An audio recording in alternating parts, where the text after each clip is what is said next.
everybody, I'm Todd Banner. Welcome to my channel. Well, the light looks a little bright today. It's because it's a sunny day, and I don't remember the last one we had. This has been kind of a warm winter, but also kind of a gray winter. And this room has a bunch of windows over here. I have the blinds closed, but it's sort of early afternoon, and so there's a lot of extra light coming in. So if it looks different, that's why. Actually, yesterday we got some snow, which was cool. This has been a warm winter. We've even had a couple days where the highs got up to 50 degrees Fahrenheit. That would be 10 degrees Celsius. And if you know that you can actually figure out how to do a rough conversion anywhere at any temperature. Because if you notice, 10 degrees Celsius is in Fahrenheit degrees, 18 Fahrenheit degrees above freezing, 32. Plus 18 equals 50. If you know that, and you're decent at doing math in your head, you can do a rough estimate pretty easily. Anyway, I am re-recording this video because originally I was going to do it out in the woods with my iPhone, and my new Movo WMX2 microphone sets. These are really cool. I sold my WMX1s, so this is the Movo WMX2 Duo. It comes with 2 microphones and a receiver, and I should say transmitters, because a transmitter will work.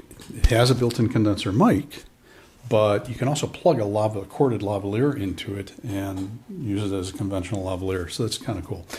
I am not going to do a full review because Shane over at Geeky Nerdy Techie has already done that, and he does amazing reviews. So why reinvent the wheel? I'll put a link in the description to his review of these things. But what happened was I went out, and of course I was going to use my iPhone, and of course you need to use a microphone to lightning adapter. And this is one that I bought quite a ways back, and it came in a set of 2. And it turned out, at the time I was having issues with my lightning port. Turns out there was too much crud in it. Happens. It didn't work. I mean, I got the message, USB or accessory not supported by this device when I tried to use it. This is the Movo one, and so this one works just fine. Unfortunately, I didn't take that, so I tried using the internal mic on the iPhone. And even though that's out in the woods, there's a lot of background noise because civilization is not that far away. So I'm going to redo this. Today I'm going to talk a little bit about megapixels and prints. Just recently had a print sale on Fine Art America, and also a few months back I had another one. So I'm going to show you those. The first one is this is actually the most recent one, is this waterfall in Turkey Run State Park in Indiana. This is called the Punch Bowl. I think there's punch bowls in a lot of states. It's a really nice area of Turkey Run called Rocky Glen. It's kind of cool. You have to kind of hike in the stream bed to get up into this place. But I shot this with the first Micro Four Thirds camera that I bought, a Lumix GX85 with the kit 12 to 32 millimeter lens, which, as I've mentioned before on this channel, was just really actually a great lens. Tiny, sharp, not the fastest thing in the world, but if you're using a tripod, not a problem. And this print sold at 18 by 24 inches. Previous to that, a few months back, I had another sale of just fall leaves that I shot. This is years ago. In our local forest reserve, but it's leaves on these rocks. It's actually railroad ballast because there happens to be a railroad line that runs through there. It's not used much at all. But I shot that with a Canon Rebel SL1 with the kit 18 to 55 millimeter lens. And you know, the later 18 to 55s that Canon produced were actually quite sharp. Slow as all hell, right? Just like the 12 to 32. So, but with tripods or image stabilized, and they were image stabilized, so it was quite good image stabilization. So, I think this is a little bit smaller print than 18 by 24. Might have been 10 by 16. Anyway, it doesn't matter.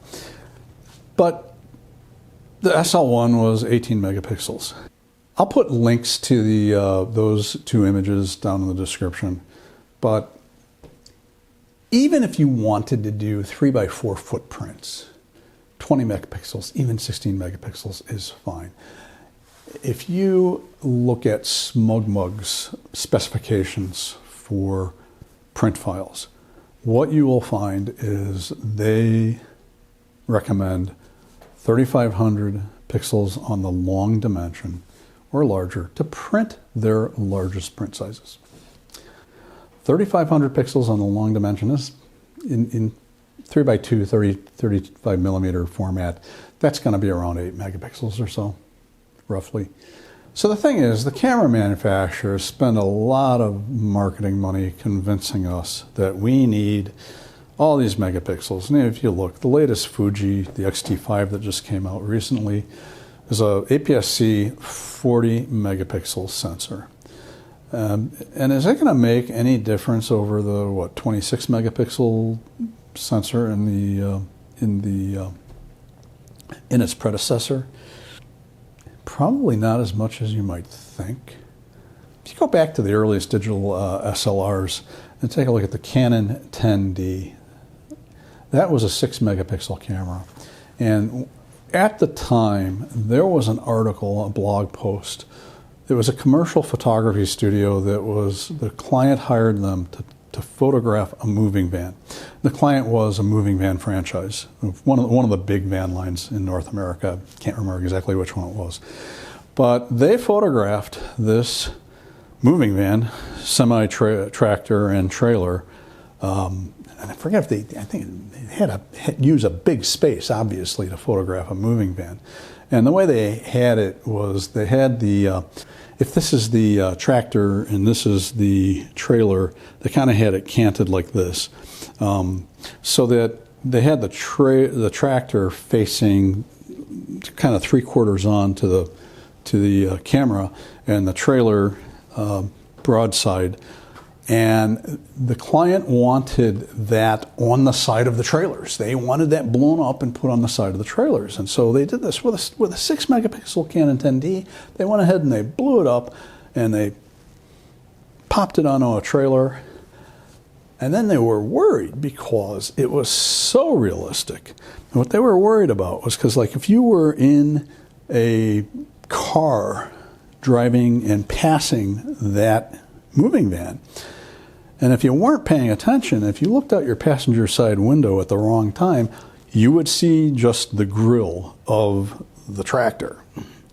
And so they were concerned that that might cause some panic and potentially cause a driver to lose control of a car, resulting in an accident. Is that a valid concern? Well, if you consider how some people drive and don't pay any attention at all, who knows? So they ghosted that image back so that it wasn't quite so in your face. That was almost 20 years ago. I've looked for that article, can't find it. So it's, who knows? That company may have gone out of business, but absolutely was there. When I was a stock photo researcher, we had a hospital that was a client, and it was there in the far north suburbs of Chicago, and they regularly licensed images for billboards, and they wanted 35 millimeter transparencies. 35 millimeter transparencies are like about 8 megapixels worth of resolution, really. The thing is, billboards are low resolution. I mean, you get right up to a billboard, it's a pixelated mess. But the thinking that you need to have a whole lot of megapixels to do a billboard, because I've heard this, oh, you can do a billboard with 40 megapixels. Doesn't matter. My view is that, especially if you're a hobbyist and you have a budget, it makes far more sense to me to buy kind of the standard 20 to 24 megapixel cameras, invest in the lenses, get good lenses, because good lenses are really more important than the camera megapixels. And then if you're going to blow something up huge, get something like Topaz Photo AI. It's $200. And it's highly unlikely that anybody's going to look at something and say, oh, you use, AI enlarging. And so what if you did? Those are my thoughts on this. You might think different. Feel free to put your opinion down in the comments. Any additional comments or questions? I will respond as soon as I can. And if this was useful to you, hey, hit that like button. If you're a subscriber, thank you. I really appreciate it. I'm Todd Banner. I will see you next time.